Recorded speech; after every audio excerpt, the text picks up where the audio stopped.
Waalaikumsalam warahmatullahi wabarakatuh.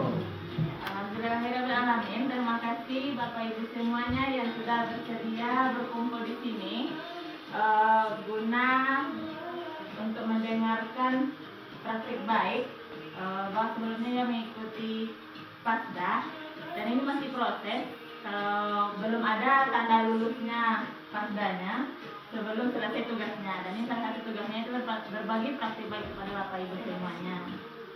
Nah, apa tugasnya hari ini? Yaitu memberikan satu modul 7 jurus BK hebat kepada Bapak Ibu semua. Nah, sebelum itu perlu dipahami bahwa 7 jurus BK hebat ini maksudnya bukan 7 jurus guru BK, tapi BK-nya, bimbingan konselingnya. Bahwa bimbingan konseling itu kita semua wajib untuk memahaminya. Itu makanya perlu dibagikan kepada Bapak Ibu semuanya. Baik Bapak Ibu, tidak berlama-lama. Kita masuk saja pada materinya. Sebelum kita masuk pada materinya, dalam rencana yang memberikan satu modul 7 jurus BK hebat, yaitu modul kelima, jalin koneksi. Sebelum itu, ia akan memperkenalkan juga 6 jurus lainnya.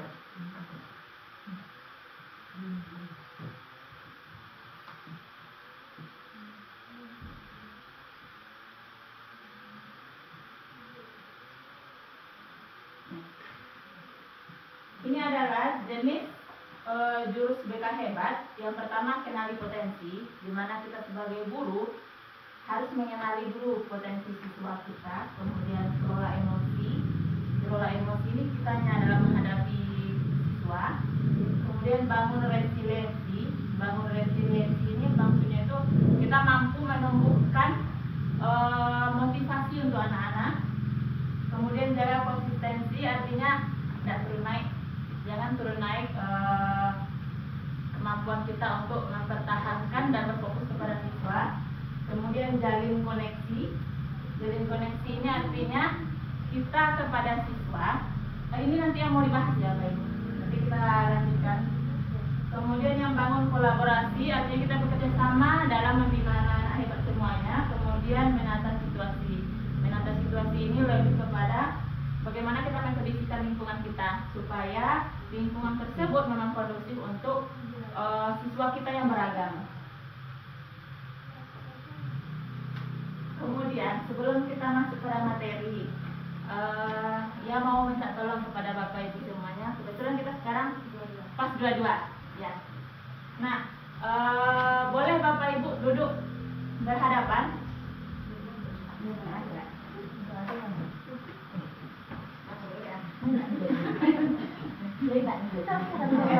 Kalau yang lagi kewalahan habis ponek-ponek capek karena malah mengajar tadi, boleh dulu pijat-pijat.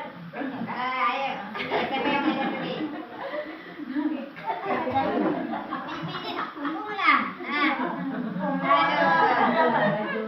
punggung boleh. Ini bebas selalu.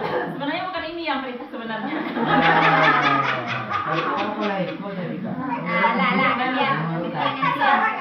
ada video lah. Ada video rekam. Ada kini apa? Rekomendasi uli apa lo? Jangan apa lain doso atau apa? Udah merasa relax apa Ibu?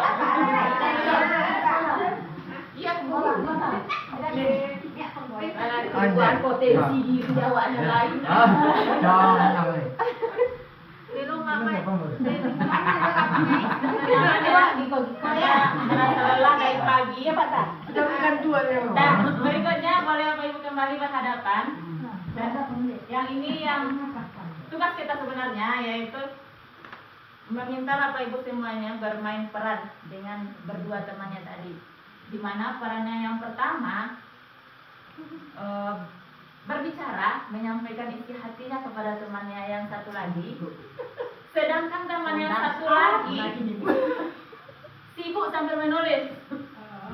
Nah, ya, ini bermain peran ya Pak Ibu. Boleh bagi tugasnya siapa yang A, siapa yang B. Boleh curhat. Boleh curhat. Tapi yang satu menulis. Jangan komentari apa yang dicurhatkan oleh teman. Diam aja, nulis aja. Silakan Bapak Ibu. Nih, awak tu.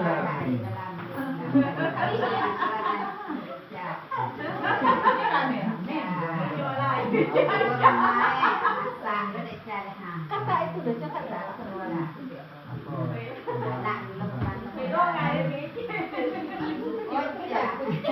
Kita curhat itu. Kita curhat. Iya, itu kan namanya tanya mengicin yo. Yang menulis hanya diam saja. Yang A-nya yang berbicara. Silakan curhat apa yang mau disampaikan, tapi diam saja.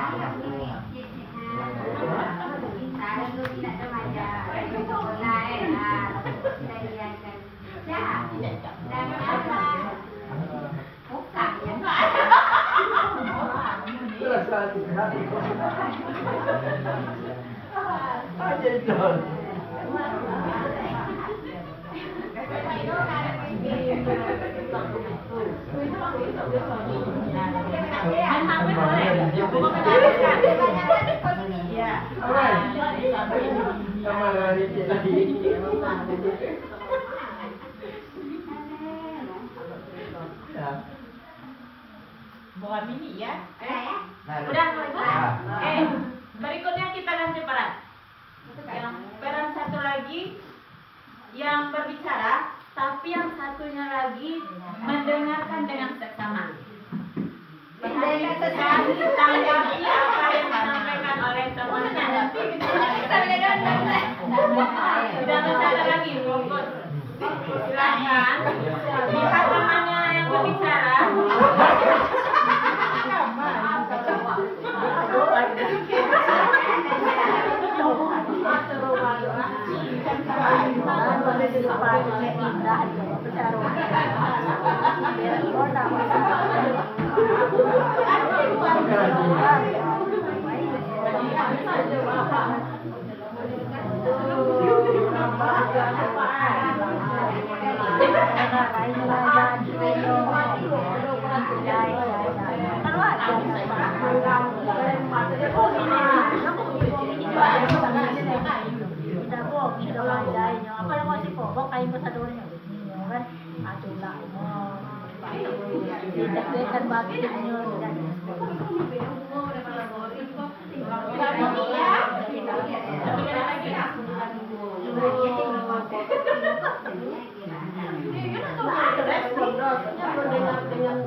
Ya, sudah dibawa tiga ada di situ, Pak.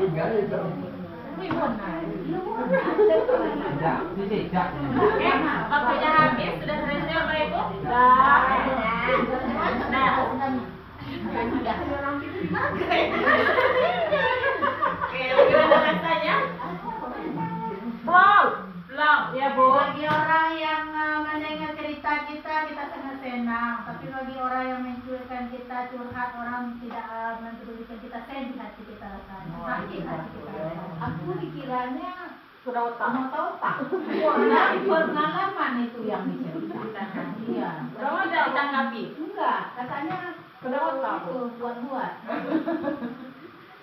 Oke, sebelum ini secara umum ya. Sekarang untuk yang A pada tahap yang pertama tadi, siapa yang bisa menyampaikan bagaimana perasaannya ketika dulu ya, si B lah ya, si B ya tadi yang berbicara ya.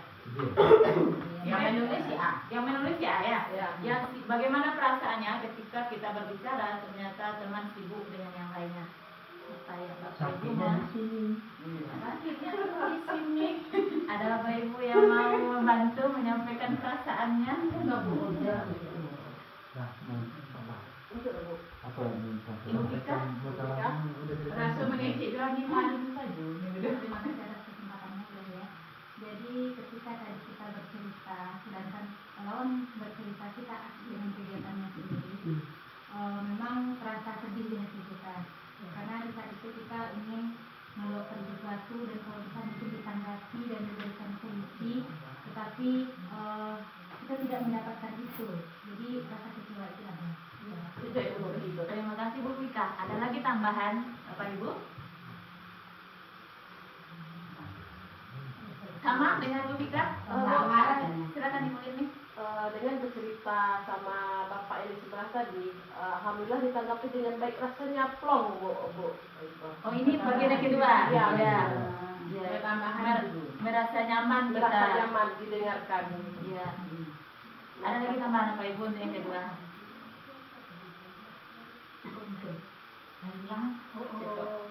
Nah, di antara dua tadi, dua tanggapan, dua respon yang kita alami tadi, ternyata memberikan hasil yang berbeda terhadap orang yang berbicara kepada kita. Nah, sebenarnya ini juga lah yang akan kita bahas, bagaimana kita menanggapi untuk anak-anak. Koneksi. Kita mau berbicara dengan anak-anak, maka bangun dulu koneksi kita dengan mereka.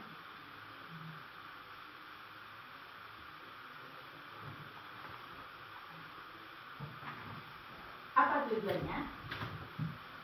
Tujuan dari yang pembelajaran sekarang ini seperti yang sampaikan tadi, menjalin koneksi, kemudian komunikasinya empatik, upaya memberikan dukungan awal kepada peserta didik sesuai dengan kebutuhan psikologi sosialnya.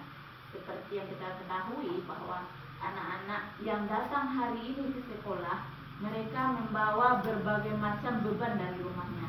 Ada yang mungkin bebannya itu cuma dari orang tua untuk datang untuk belajar, ada juga yang mungkin bebannya udah bercampur aduk di kondisi di rumah yang dipikirkannya, belum lagi tantangan di sekolah yang harus dihadapinya, apalagi untuk berinteraksi dengan teman-teman. Nah, ketika mereka berinteraksi dengan kita, maka yang sebenarnya yang perlu kita pahami terlebih dahulu yaitu kebutuhan mereka itu. Setiap anak itu tidak sama.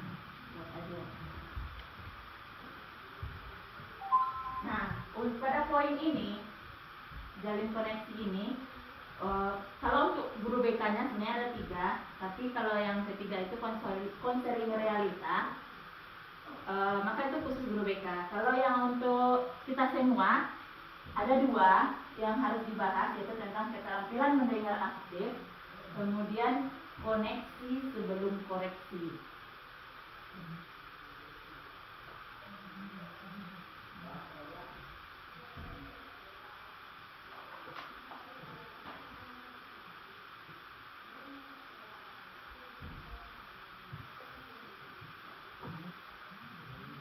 Termasuk pada modulnya ya Pak Ibu.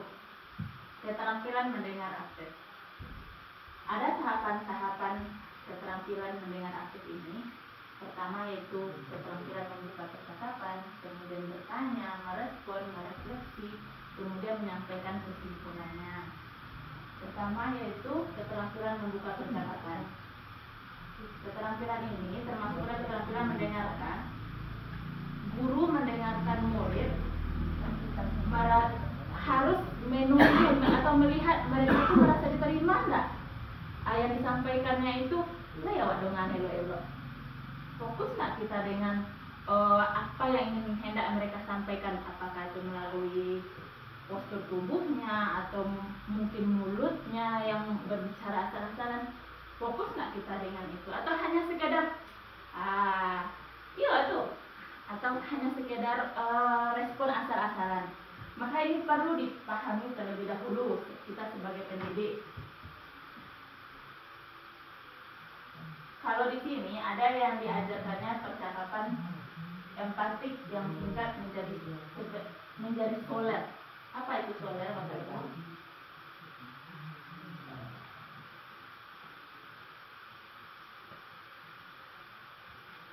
Soler ini sebenarnya singkatan.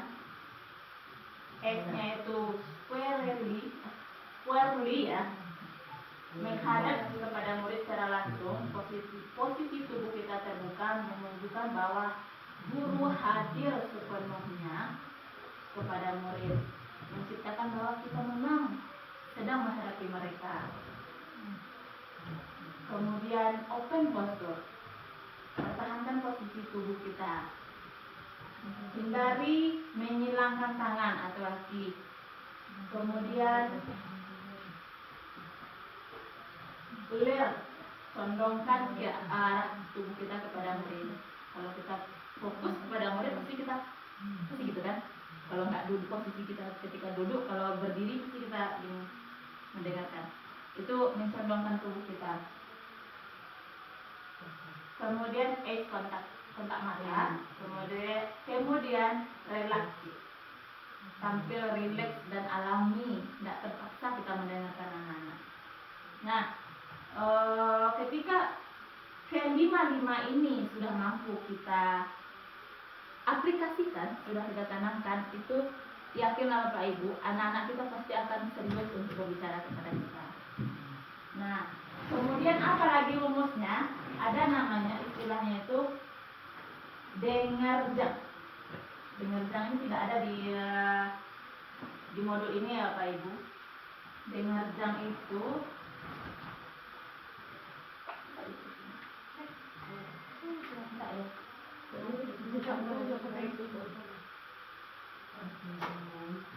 pernah disebutkan saja, dengarjang. Yang D-nya itu dedikasikan tubuh dan jiwa kita.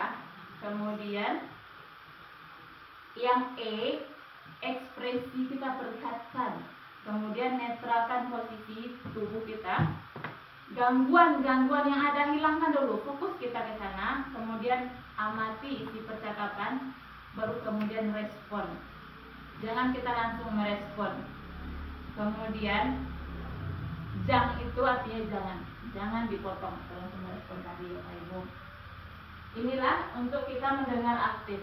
Ketika kita ingin tahu apa sebenarnya yang sedang dialami oleh anak, atau apa yang disampaikan oleh anak. Bahasa manusia, bukan anak saja ya, bahasa kita kadang-kadang kita bahasanya bisa melalui mata, gerakan tubuh, kemudian memang dari mulut, dan terkadang malahan mulut kita ini berbeda dengan isi hati kita. Sikap kita tidak mencerminkan apa yang ada di mulut kita, maka itu yang perlu kita pahami. Kemudian keterampilan bertanya.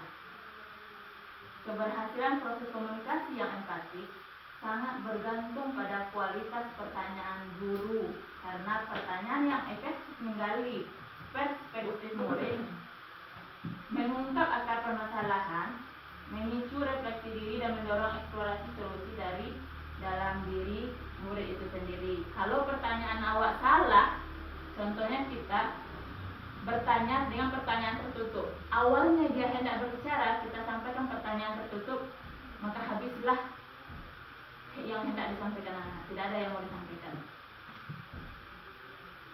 Atau mereka berbicara, kita ada pertanyaan kita terbuka, tapi terbukanya itu langsung menjudge. Maka tidak akan sampai permasalahan yang dialami anak itu, tidak akan sampai kepada pemahaman kita. Apa maksudnya? Tidak akan sampai maksud anak-anak yang disampaikan anak kita itu. Maka perlu kita pahami cara bertanya ini. Sebenarnya juga belum bisa untuk bertanya, maka kita sama-sama belajar ya Bapak Ibu. Ini contoh pertanyaannya yang harus kita pahami. Dua ini pertanyaan terbuka, ini yang tertutup. Ketika definisi, maka definisi itu mendorong jawaban luas dan eksploratif.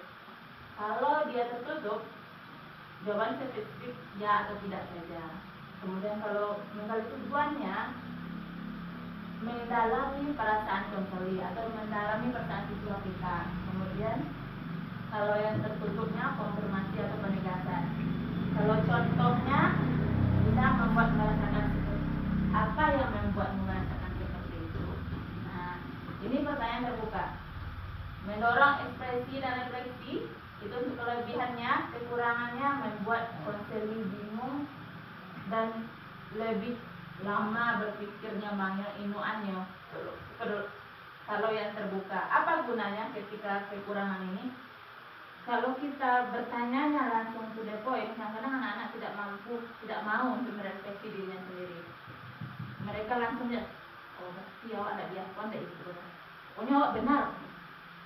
Ketika kita mengajak anak-anak untuk memahami seluk-beluknya atau kekurangannya, tentu pada awalnya bingung, tapi pada akhirnya lama-lama mereka bisa memahami apa yang dimaksud oleh guru yang bertanya.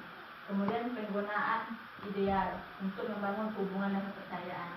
Semakin banyak kita bertanya, artinya semakin nampak kepedulian kita, semakin tumbuh kepercayaan. Kemudian respon yang diharapkan, panjang jawaban, naratif, eksploratif. Dan yang kalau yang tertutup, maka dia hanya simpel-simpel saja. Apakah kamu merasa marah? Nah, itu contoh saja, jawabannya ya. Kalau jawabannya tidak, maka habis pertanyaannya. Padahal kita melihat wajahnya ini tidak enak, tapi dia jawabannya tidak. Maka ada lagi yang bisa kita kembangkan. Efisien secara waktu memang, tapi tidak mendalami permasalahan. Nah, itu terusnya Bapak Ibu. Kemudian keterampilan merespon. Nah, ini juga perlu kita sebagai guru memiliki keterampilan merespon apa yang disampaikan oleh siswa kita. Merespon itu akan mencerminkan pemahaman, validasi, dan penerimaan untuk membangun kepercayaan dan rasa aman sosial bagi murid. Merespon ini juga mempengaruhi. Kalau kita responnya to the point, anak-anak biasanya itu saya maksud ibu punya. Tapi kalau kita respon dengan cara yang tepat, kita mengangguk dulu, kemudian membuat apa namanya? Jadi gimana sih perasaan kamu sekarang? Nah, begini Bu. Kemudian kita sambung lagi. Oh begitu. Terus yang kamu itu seperti apa? Maka akan makin panjang penjelasan dari siswa kita. Tapi jika kita langsung alasan aja itunya lah, kita biasa seperti itu ya. Nah, anak-anak akhirnya apa? Mengkat. Oh bahwa saya tidak perlu bicara lagi. Kamu juga nyoh. Jadi seperti itu yang disampaikan. Itu sebenarnya sekarang kita ingin sesuatu itu secara instan, maunya olah sana, dia cari alasan dulu, kan kita maunya kita. Tapi ternyata sebenarnya itu adalah memotong rasa kebutuhan siswa untuk didengar. Kemudian keterampilan merangkum dan menyimpulkan. Nah, ini juga perlu kita pelajari juga. Dari yang disampaikan siswa perlu kita rangkum secara tepat. Bahkan kita perlu memvalidasi termasuk perasaannya. Contohnya dia menceritakan panjang lebar, kita bisa simpulkan. Contoh dia menceritakan tentang keresahannya di rumah. Oh, jadi kamu sedih ya? Memvalidasi dulu perasaannya. Apakah kamu memang sedih atau kamu kecewa ya dengan kondisi lingkungan di rumahmu? Kita validasi. Baru setelah itu kita bisa melanjut pada tahap berikutnya. Tuh Bapak Ibu. Ini untuk yang pertama, keterampilan mendengarkan aktif. Ada 4 tahapan yang perlu kita pahami. Selanjutnya, koneksi sebelum koreksi. Nah, koneksi sebelum koreksi ini artinya kita perlu menyambungkan tali perasaan kita kepada siswa. Jangan kita langsung menghakimi. Ini katanya hakim yang sok tahu. Jangan kita jadi hakim yang sok tahu. Kalau kita jadi hakim sok tahu, terkadang judge kita itulah yang membuat mereka semakin tertutup. Baik. Kalau pengalaman pribadi, kalau saya sendiri memang pernah mengalami langsung menjudge anak-anaknya, pada akhirnya memang tidak percaya deh mereka sama ya. Itu jujur. Dan ternyata dari situ juga lah kita belajar bahwa setiap anak-anak itu tidak bisa kita samakan. Mereka punya bebannya sendiri. Kalau kita samakan antara yang satu dengan yang lainnya, walaupun mereka mengalami 2 kejadian yang sama, tapi perasaannya bisa jadi berbeda. Kalau kita samakan, maka itulah yang menyebabkan ketidakpercayaan kepada guru dari siswa. Nih, ada contoh kasus Bapak Ibu. Saat diskusi, Dodo terus-menerus menyeletuk dan memotong pembicaraan. Bu Siti merasa kesal. Dodo, sudah beberapa kali Ibu bilang, jangan memotong pembicaraan. Setelah diperingatkan, Dodo reda sejenak, tapi kembali berulah. Pernah merasakan ini Bapak Ibu? Nah, ketika kita melakukannya dengan vonis hakim, Dodo itu orangnya caper, selalu nyeletuk dan memotong pembicaraan, mengganggu jalannya pembelajaran. Ada kita memvonis seperti ini Bapak Ibu? Ini ada. Dia sendiri juga mengalami pernah melakukannya Bapak Ibu. Tapi disinilah yang harusnya tidak kita lakukan. Maka kita yang harus kita lakukan adalah penelusuran detektif. Cari dulu keinginan si Dodonya apa, kebutuhannya apa. Ternyata keinginan si Dodo, saya merasa berharga kalau saya diberi perhatian spesial. Kebutuhannya, perhatikan saya, libatkan saya agar saya merasa spesial. Lalu bagaimana cara kita merespon? Tunjukkan perhatian tanpa pelayanan berlebihan, alihkan dengan melibatkan, buat deal. Kemudian sampaikan bahwa permintaannya akan dipenuhi pada waktu yang lain. Memberikan kesempatan dengan pembatasan. Ada kontraknya seperti apa. Yang penting kita paham. Kita tunjukkan bahwa kita paham bahwa keinginan siswa kita ini, kebutuhannya ini, maka kita buatlah kontrak dengan mereka.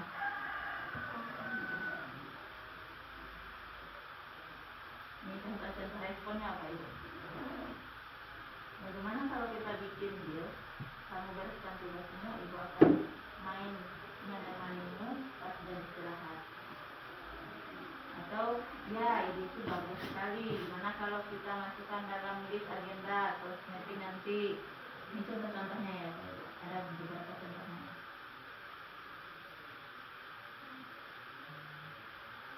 Nah, dalam proses koneksi sebelum koreksi ini ada namanya segitiga restitusi. Ini pernah kita dipelajari juga di PNM. Pernah Bapak Ibu mengikutinya dua-duanya?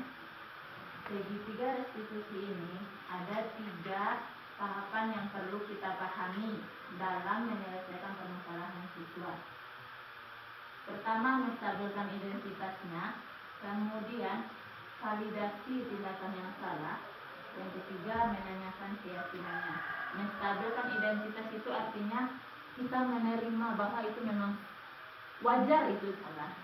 Atau bisa kita gunakan, oh ibu juga pernah melakukan itu. Kemudian validasi tindakan yang salah itu. Tapi menurutmu kira-kira itu benar kan? Itu kita validasi. Kemudian menanyakan keyakinan. Seperti apa yang keyakinan mereka pahami. Dan ini sebenarnya kalau yang segitiga restitusi ini sudah biasa kita pas PNM dulu Bapak Ibu. Memang sudah dibooming-boomingkan.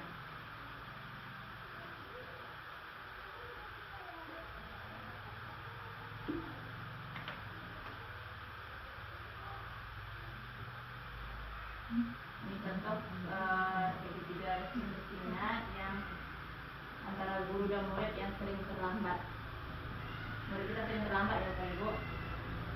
Ibu guru, Ibu lihat kamu 3 kali, bisa tolong bantu bacakan Bapak Ibu. Sepertinya Ibu Novi butuh refreshing, tolong bacakan Bapak Ibu Novi. Ibu lihat kamu 3 kali terlambat. Semua orang pernah salah kok. Ibu di sini bukan hukum, tapi mau bantu kamu memberikan solusi. Murid sambil menunduk, ya Bu, maaf. Guru, ayo, apa yang bikin kamu terlambat? Terutama setelah istirahat, murid. Habis dari kantin, bilang semuanya. Habis dari kantin, terus ngobrol asik sama teman di lapangan. Habis dari kantin, terus ngobrol asik sama teman di lapangan, Bu. Kadang lupa waktu, guru. Jadi kamu asik bersosialisasi ya. ibu paham itu seru, tapi apa ada cara lain supaya tetap bisa sosialisasi tapi juga masuk ke sekolah itu. Nah, kita bisa Itu contoh untuk kita memvalidasi. Kita tahu kan biasa mendengar alasan yang ini, tapi pernah nggak kita menyampaikan yang ininya kepada siswa? Sebenarnya yang memvalidasi itu pertanyaan yang ini kemudian menekan yang ini. Ketika kita tahu memang mereka terlambat, mereka tidak perlu ditanyakan. Tapi yang perlu, tapi untuk membangun, untuk meyakinkan bahwa kita validasi tindakan yang salahnya itu, kita perlu mempertanyakan itu, kemudian ajak mereka menanyakan atau memberikan solusi apa yang harus dilakukan supaya tidak lagi mengerjakan kesalahan yang sama. Lanjut menanyakan keyakinan. Ibu Ida, mohon bantuannya. Kita punya kesepakatan dalam program disiplin dan tanggung jawab kan. Kenapa itu penting? Murid supaya tidak ketinggalan pelajaran dan sangat menanggung. Betul. Kalau kamu terlambat, apa dampaknya buat kamu dan teman-temanmu? Lalu apa yang akan kamu lakukan agar tidak terlambat lagi? Dampaknya saya kan ketinggalan, jangan terganggu. Kedepannya saya akan langsung setelah berbuk, tidak main terlalu lama. Bagus ya. Ibu percaya kamu bisa. Ibu akan dukung terus. Jika butuh bantuan, jangan ragu bicara sama ibu ya.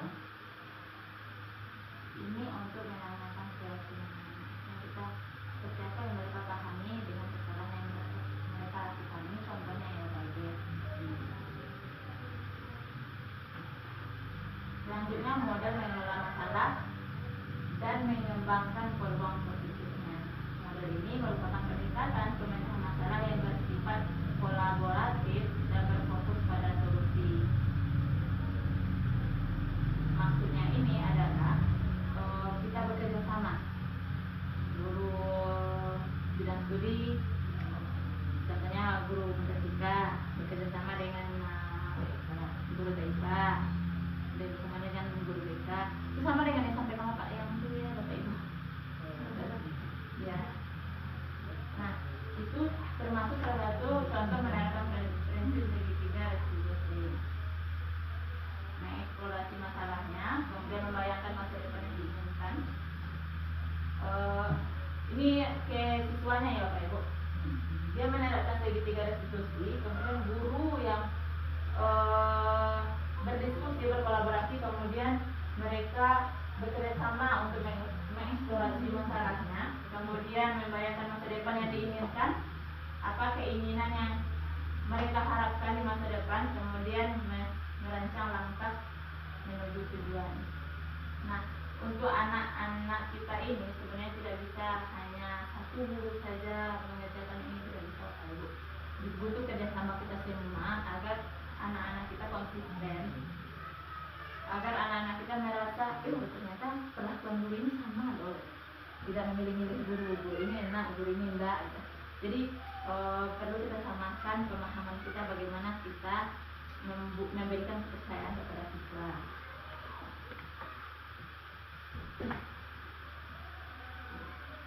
Nah, mungkin itu saja materinya Bapak Ibu. Ada pertanyaan?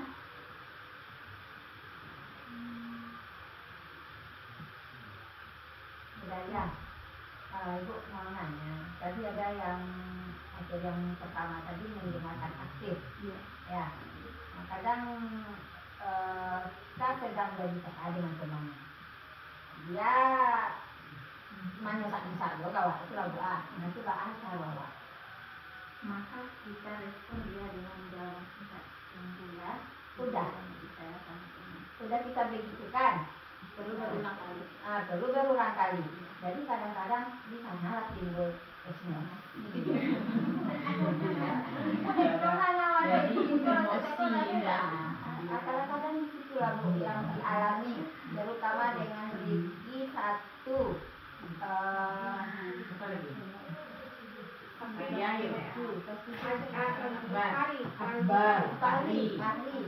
Kadang saya menekan itu.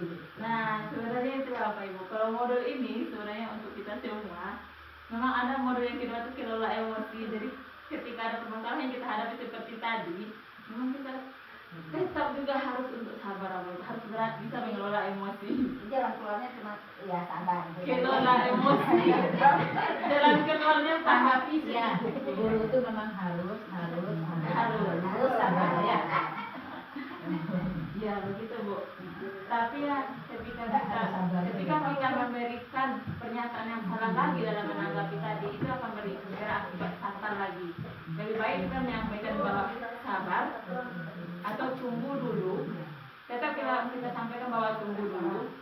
Walaupun di awalnya mereka berbicara kasar, tapi setidaknya mereka paham bahwa mereka memang juga harus belajar untuk sabar.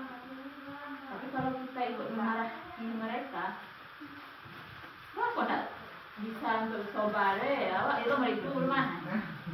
Pada akhirnya apa? Pada akhirnya mereka akan membuat atau memasang gap kepada kita. Karena itulah perlu kita melatih diri kita atau mengelola emosi kita. Jangan sampai emosi kita lah yang membuat mereka jadi tambah hancur. Mungkin hari ini kita melihat anak-anak kita banyak kendalanya. Karena seperti yang pertama tadi saya sampaikan, dengan latar belakang yang beragam, dengan kondisi keluarga yang berbeda-beda, itu akan memberikan dampak kepada mereka di sekolahnya. Tambah lagi dengan kondisi di lingkungan sekolah yang pengaruh temannya lah nanti, atau hasil belajarnya lah mungkin nanti jadi beban, atau banyaklah tekanan yang lainnya. Kalau kita dalami betul-betul anak-anak ini Bapak Ibu, kalau ya jujur, terkadang ya lebih milih gini.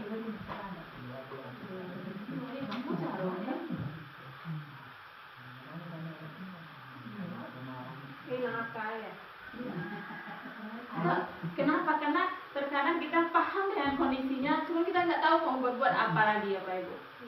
Tapi sehabis-habisnya akal kita tetap harus memberikan respon yang baik ke anak. Jangan sampai kita memberikan jas yang buruk terhadap anak. Kenapa? Jas yang buruk itulah yang membuat mereka makin terjerumus. Mungkin itu Bapak Ibu. Ada lagi pertanyaannya Bapak Ibu?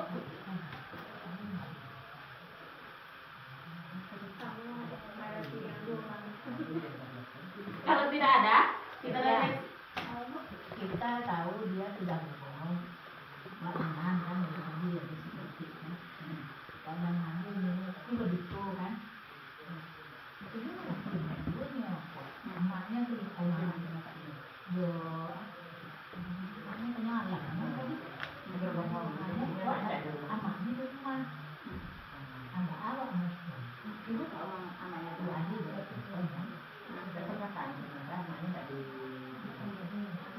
maka perlu itu dikonfrontasi lagi, dikonfrontasi. Iya, kembalikan lagi ke mereka. Kamu bilang orang tua kamu di rumah, ternyata ada ini buktinya. Itu perlu dikonfrontasi. Kenapa?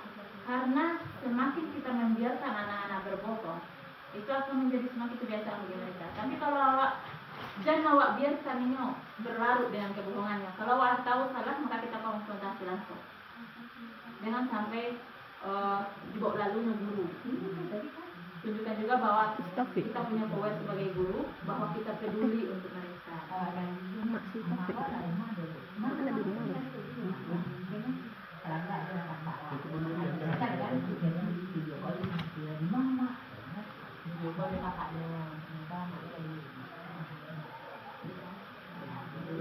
anak sana menghilangkan anak yang seperti itu. Kadang-kadang alasan yang mereka sampaikan itu bukan itu sebenarnya maksudnya. Itulah terkadang kita perlu juga memahami lebih dalam mereka.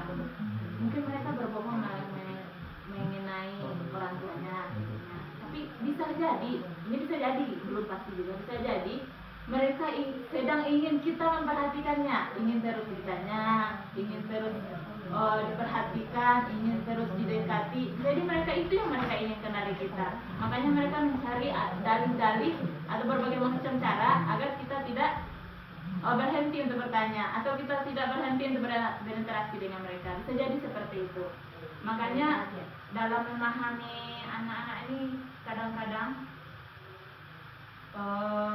kita terlalu mudah untuk menjudge anak-anak, tapi ternyata jauh di dalam hati mereka punya harapan besar untuk kita itu. Kalau ya sendiri ya memang banyak kekurangannya Bapak Ibu. Tapi mudah-mudahan dengan kita banyak-banyak mempelajari ilmu, mudah-mudahan kita sama-sama bisa mendukung dan memperbaiki anak-anak kita. Ada lagi pertanyaannya Bapak Ibu? Jawab. Ada lagi Bapak Ibu? Ingat, kalau yang salah tetap salah. Itu yang perlu kita apakan ke anak-anak. Kalau bohong, kalau kita tahu bohong, maka tetap harus dikonfrontasi dulu. Kalau tidak ada, kita lanjut ke refleksi.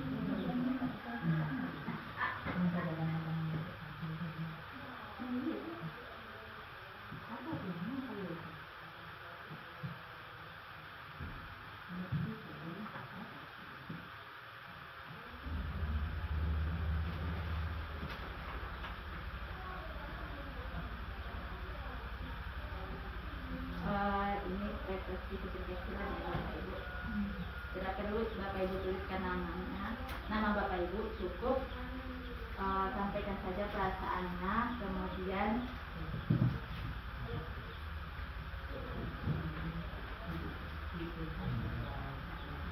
pikirkan siswa kita yang paling sering kita hadapi, kemudian cara yang sebelumnya kita lakukan.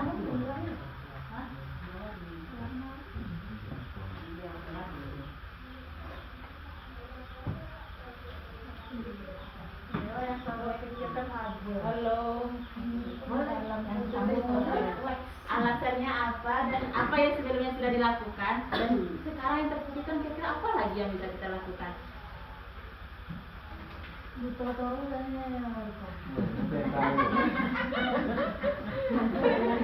Aku di Madlan. Ya hari ini. Hari ini terlambat terus. Kemarin sakit ya sayang. WA kasih balik sebentar. Aku WA-nya ke Riko. Assalamualaikum Bu. Tadi tak si Jalisa waktu siang lagi bisa Bu. Kurang baik do. Tidak ada di rumah do Bu. Mohon aja. Tidak ada bisa dibawa ke Bu. Tunggu saja di luar ya Bang. Dipanggil kan ya.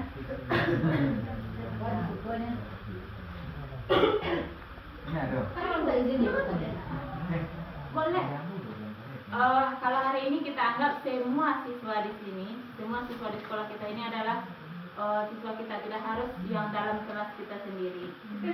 Semuanya boleh. Yang mana yang menurut Bapak Ibu paling sulit ya Bapak Ibu hadapi, kemudian tulis cara yang dihadapi selama ini, yang digunakan selama ini, kemudian perubahan apa yang ingin Bapak Ibu coba lagi berikutnya, agar anak-anak kita ini tulis bisa. Nama Bapak Ibu nggak usah nama anaknya ya. Ibu, ini sih. Ini aku bayangkan sama. Enggak, seseorang. Sini Ibu. Dan kita malah Cok.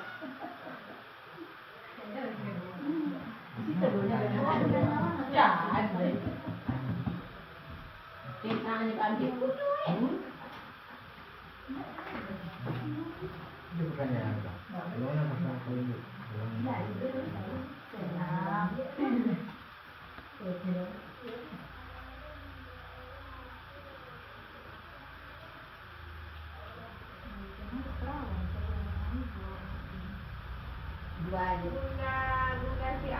bundanya si mana dia?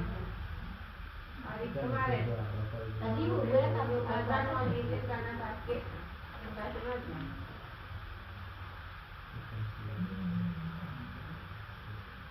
Mana ini lah? Udah panggilan aku di sini. Boleh. Banyak panggilan aku.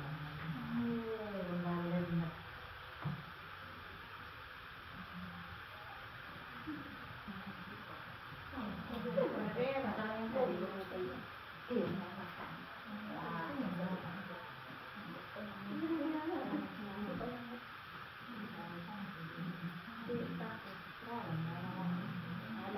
Aja nang dua kok orang yang sesuai yang iya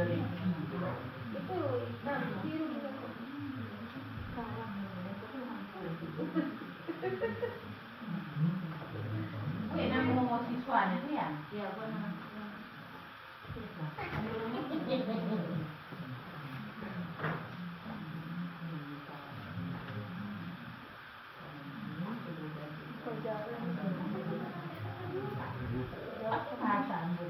Pikirkan ya, siswa yang paling sulit dihadapi ini.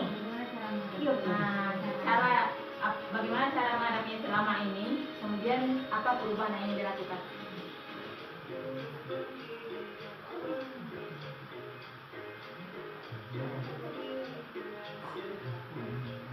Kalau yang menurutku siswa, bayangkan siswa yang paling sulit dihadapi ya bagaimana cara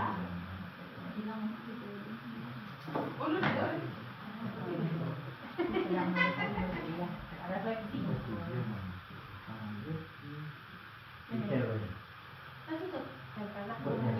Iya. Sudah ya? Ya, di situ sampai. Jika Bapak sudah selesai, boleh tempel di depan.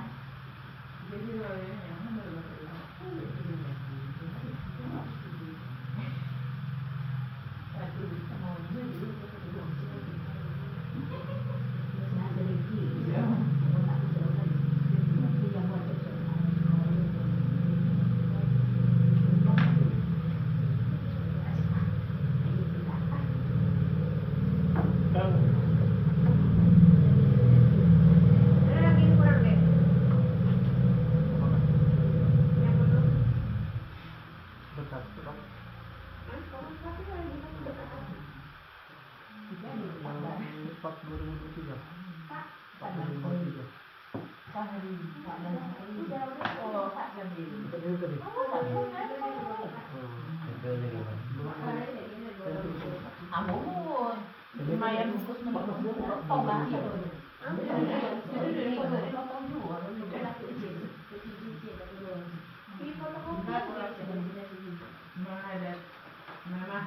menghadapi serta memahami. Tolong ibu, kalian ibu.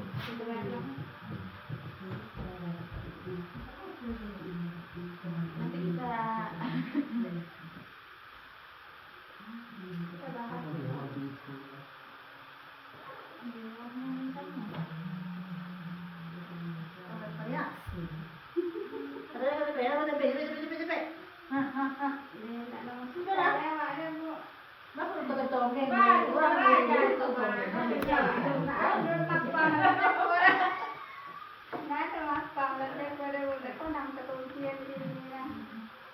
merah. Media.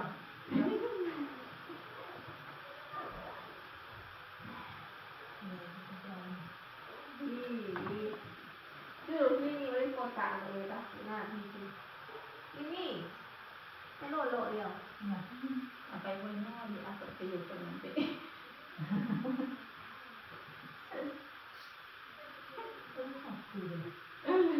Akhirnya dicuekin aja dia. Sudah dinasihati banyak misalnya namanya berapa? Boleh tahu Terlalu contek ketika.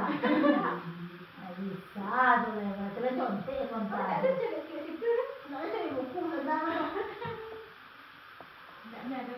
Ya, Kami boleh lah. Ujung-ujungnya dengan sabar.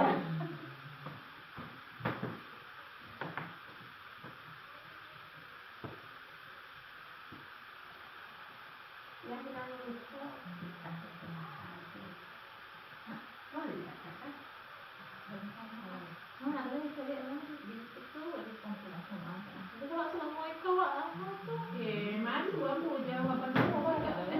Sudah kamu pampang kan? Tadi itu kan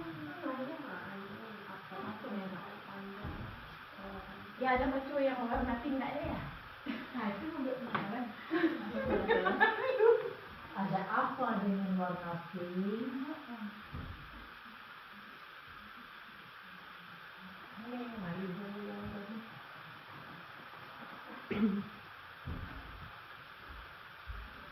Lah. Oh, ilah.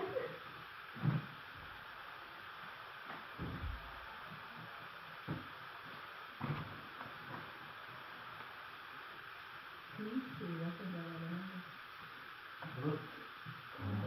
Kena cek.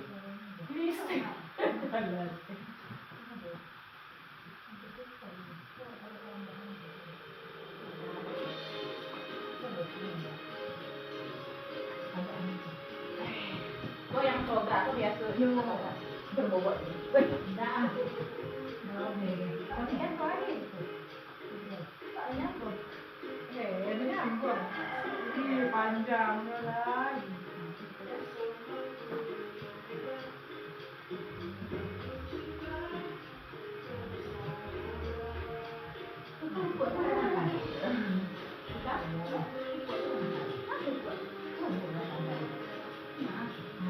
Oh iya, ada mikro kok tadi.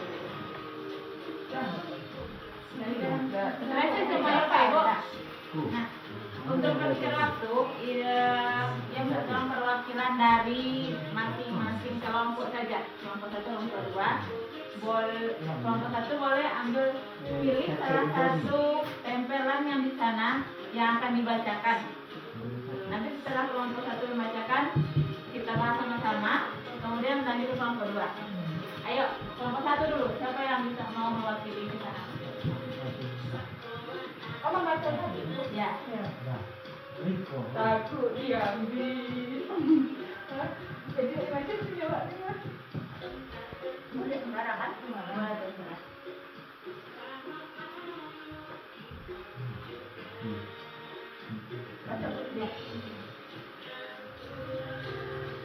Baiklah, akan bacakan refleksi dari kegiatan kita hari ini. Yang pertama itu ada pertanyaannya, bagaimana tanggapan atau apa tadi? Perasaan kita dengan kegiatan hari ini. Responnya itu sangat baik, dapat menambah ilmu dalam menghadapi siswa. Itu yang pertanyaan pertama. Kalau untuk pertanyaan kedua, siswanya membayangkan siapa siswa dan bagaimana cara menghadapinya. Nama siswanya ini yaitu Ananda Rifki. Bagaimana cara menghadapinya? Sangat sulit untuk dihadapi dalam bentuk berbicara. Terus jahil terhadap siswa perempuan. Cara menghadapi selama ini dinasehati. Kedepannya perubahannya signifikan. Seolah signifikan perubahan. Itu kayak ini maksudnya. Berarti itu perubahan berikutnya. Nampaknya itu. Ada tanggapan Bapak Ibu? Ini kayaknya yang diharapkan nanti ke depannya. Ada perubahan signifikan nantinya. Cukup dengan dinasihati saja atau ini tambahan ya Bapak Ibu, kira-kira yang tadi berbicaranya sulit dihadapi sama berbicara, apakah cukup dengan hanya nasihat saja atau ada nggak tips dan trik kita supaya anak kita Rizky ini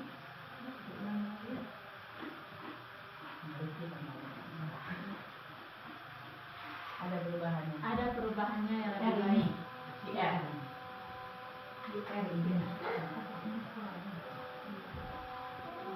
Oh ya, nanti kena video nanti pas apanya pakai inisial aja ya Bapak Ibu ya. Ada nggak menurut Bapak Ibu cara lain selain menasihati?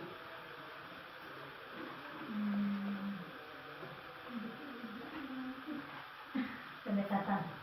Pendekatan. Kayaknya anaknya udah dengar dia. Tapi tak benar, tak betul.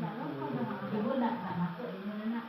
Tapi kadang-kadang betul-betul, tapi setelah kita dengarkan, kadang agak apa masuk.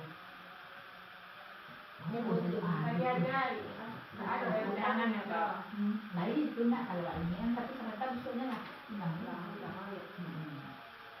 Mau benar itu. Kalau untuk menasihati ini bisa 1 kali 2 kali, berulang-ulang kali. Kemudian memang kata yang Ibu Yenti tadi, mungkin kita itu cari satu lagi dalam kitanya yang lebih sabar mendekatinya.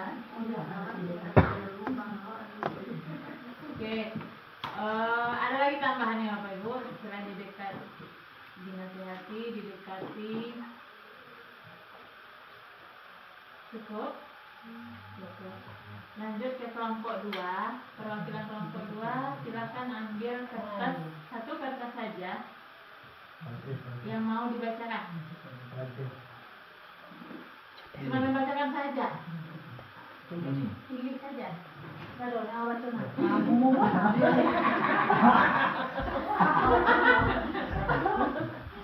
Kami cuma tuhan. Warna apa? Kuning. Pink. Ya. Malu kamu jawab. Baiklah, kita dari kelompok 2 akan membacakan hasil refleksi dari pembelajaran kita tadi. Kalau ada nama inisialnya Bu. Pertama, refleksinya, setelah mengikuti kegiatan ini, saya lebih paham bagaimana cara kita untuk menghadapi serta memahami kebutuhan siswa yang beragam dan dari latar belakang yang berbeda-beda.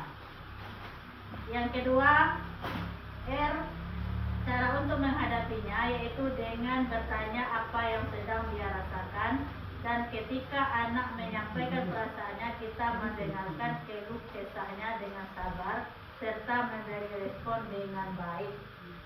Itu refleksi kami untuk hari ini. Terima kasih. Assalamualaikum warahmatullahi wabarakatuh.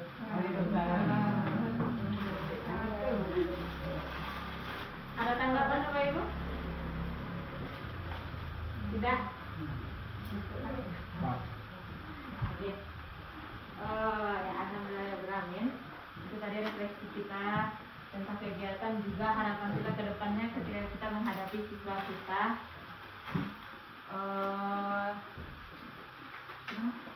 Ketika kita menghadapi siswa kita nantinya.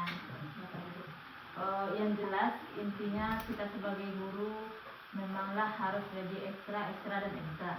Seperti itulah intinya dari jurus ini sepertinya gitu Bapak Ibu.